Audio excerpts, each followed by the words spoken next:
ನಮಸ್ಕಾರ, ಹೇಗಿದ್ದೀರಾ ಎಲ್ಲರೂ? Welcome for M&R ಪ್ರಾಡಕ್ಟ್ಗೆ. ಇವತ್ತು ನಾನು ಈರುಳ್ಳಿ ಪೌಡರ್ ಮಾಡ್ತಾಯಿದ್ದೀನಿ.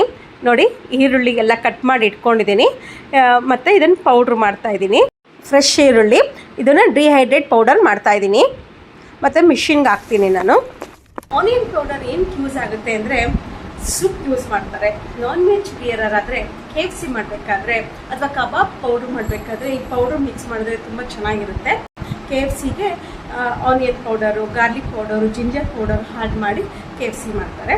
ಮತ್ತು ಹೇರ್ ಗ್ರೋತ್ಗೆ ಹೇಗೆ ಯೂಸ್ ಆಗುತ್ತೆ ಅಂದರೆ, ಕೊಬ್ಬರಿ ಎಣ್ಣೆನ ಚೆನ್ನಾಗಿ ಬಾಯ್ಲ್ ಮಾಡಿ ಈ ಪೌಡರ್ನ ಮಿಕ್ಸ್ ಮಾಡಿ ಅಪ್ಲೈ ಮಾಡಿದ್ರೆ ತುಂಬ ಒಳ್ಳೆಯದು. ಮತ್ತು ಈ ಪೌಡರ್ನ ನಾವು ಮಾಸ್ಕ್ ಹಾಗೆ ಯೂಸ್ ಮಾಡ್ಬೋದು. ಮೊಸರಲ್ಲಿ ಕಲಸಿ ನಾವು ಹೇರ್ ಅಪ್ಲೈ ಮಾಡಿದ್ರೆ ತುಂಬ ನೈಸಾಗಿ, ಸ್ಮೂತಾಗಿ, ಶೈನಿಯಾಗಿ, ಸಾಫ್ಟ್ ಆಗುತ್ತೆ ಕೂದಲು. ಹಾಗಾಗಿ ಈ ಆನಿಯನ್ ಪೌಡರ್ ತುಂಬ ಯೂಸಸ್ ಇದೆ. ಯಾರಿಗಾರ ಬೇಕಾದರೆ ಆನಿಯನ್ ಪೌಡರು ನನ್ನ ಹತ್ರ ಆರ್ಡರ್ ಮಾಡಿ. ಪ್ಲೀಸ್ ಸಬ್ಸ್ಕ್ರೈಬ್ ಆಗಿ, ಲೈಕ್ ಮಾಡಿ, ಶೇರ್ ಮಾಡಿ. Thank you.